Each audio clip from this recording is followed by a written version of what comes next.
Do you think your pet is overweight? Or do you think he's just big boned or thick like he's supposed to be for his breed? Well, consider this fact. There's an estimated 53% of dogs and 58% of cats in the United States that are overweight or obese.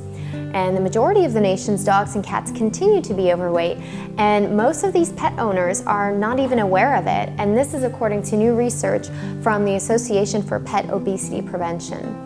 So why should you care if your pet is packing on a few extra pounds? Well, there's a lot of good reasons why you should. And the most common risk factors for pets that are overweight are some of the following. There's osteoarthritis, there's diabetes and insulin resistance, there is high blood pressure, heart and respiratory disease, ligament injuries as well too, and then even a decreased life expectancy up to potentially 2.5 years. So that's pretty significant. So how can you tell if your pet is overweight or obese? First of all, you have to trust your veterinarian when they tell you what your pet's body condition is. They're both experienced and qualified when it comes to determining what is a normal body condition for any individual, no matter what the breed of dog is, or cat for that matter. And you'd be surprised how many clients just don't believe us when we tell them that their pets could stand to lose a few extra pounds. But if you wanted to get an idea for yourself, what you can do is try standing above your dog or cat looking down, and if you can't feel their ribs while gently gliding your hands over their rib cage, they're probably overweight. You should be able to easily feel their ribs by gently going over that rib cage, and if you can't feel them, then you're looking at a few extra pounds on that pet. So here are some tips for weight loss on your pet. Diet is by far the most important part.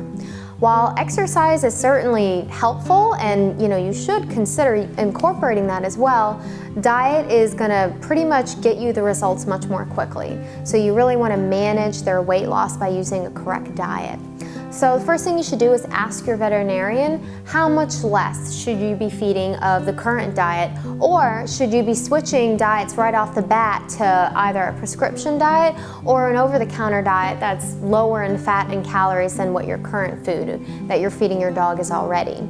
And then once you have a feeding plan set up, you want to use the following tips to set up your pet for success. Avoid feeding table scraps and avoid feeding people food in general. People food is very caloric dense, and typically it's pretty high in fat. Even cooked meats can be as well. There is one exception though, vegetables. So I'm a great big fan of using green beans and carrots as treats, even instead of dog treats. And the reason for that is that they're very low in calories and they have no fat in them either. So they make for fantastic treats in dogs that we're trying to get to lose weight, or even any dog for that matter. If you're gonna use green beans or carrots, you can do it any way you want. You can use fresh, frozen, raw, canned, whatever you want. Just know that if you're using canned vegetables, make sure you get the low sodium kind. You want to make sure that you stick to the recommended feeding guide as well too. So this includes strict measuring of the recommended amount of food to make sure that you're not accidentally overfeeding. You also want to divide the daily allowance into several different meals. That gives you the most efficient weight loss by incorporating the pet's metabolism. And you want to keep your pet in another room when you're preparing or eating your own food. It just makes it easier and less distracting to kind of give those treats to your pets. If you have several pets, you really should be feeding them separately to ensure that each pet is getting their daily required caloric intake. So the best way to do that is to feed them behind closed doors, one dog behind one room in one door, and then the other in a different room behind a different door. And you kind of give them about 15 to 30 minutes to eat their meal. If at the end of that time there's still food left, take it away. And then they get another chance later that day on their second meal to finish that meal. And you'll be surprised how quickly your pets will pick up on figuring out that feeding schedule and knowing that that's their time to finish their food. So that advice reinforces our last tip, which is not to leave any food lying around, obviously.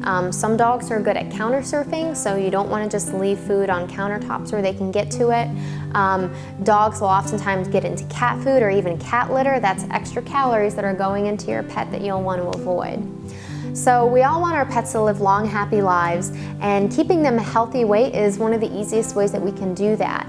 And there is a few links that you can go to below. Check those links out, and that will help you some more tips on weight loss for your pets.